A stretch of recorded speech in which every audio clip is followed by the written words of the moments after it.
Captain Luna. Alright. Yanker. I Jones. No batai baba. Chiba. Baba J10. Yanker. The bigger king thing. Chomangwisa. Koto. Chibata moto. Constant ndaku. Sada Dangoti. Moyo uno miraba unoda. Iwe da chawada inindoda wachanda. Mumano nudo mumano da bad. Mumano go sasa wosa ada. Mumano da resiringi. Mumano da rina mumano da sting. Mumwe wachona anoda ukashepingi. Mamwe wachona machareni. Dangoti. Mukazi. Murume. Chembere. Mukomana. Musikana. Vanga baba mkuru. Nangoti munu anecha anoda.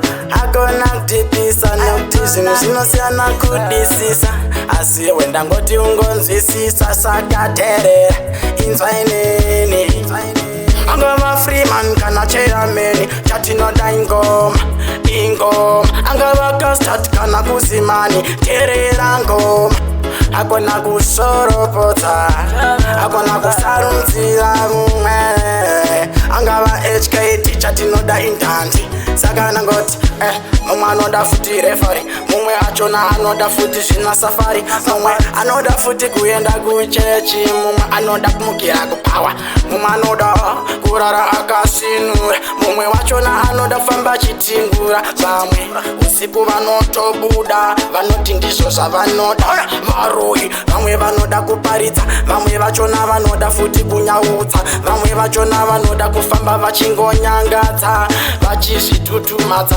asi ndachema inini Angava Freeman kana chairman Chatinoda ingoma Angava Custard kana kuzimani Terera ngoma Hakuna kusaisa anoti Popman Hakuna kusaisa anoti Chimalu Hakuna kusaisa zvataurwa nevanhu Ndosha vanoda Mumwe anoti Custard baba J10 vanondikonera Mumwe anoti ini ndavaonera Vakaramba vachishaura Amene kwachavaonera Inzwa inini Angava Freeman kana chairman Chatinoda ingoma Angava Custard kana kuzimani Terera ngoma Bad combination television Kana tikangosvika ipapo tarisa mavision Mumwe achona anoda kuona vamwe Kuita kunge zvake zvine perfection Saka ndikati hakuna kuda kungonzi ndiwe unochacha Ausi mukoti, ausi teacher Unakudakwa nekoti Usade kuzviona nge ndionotsi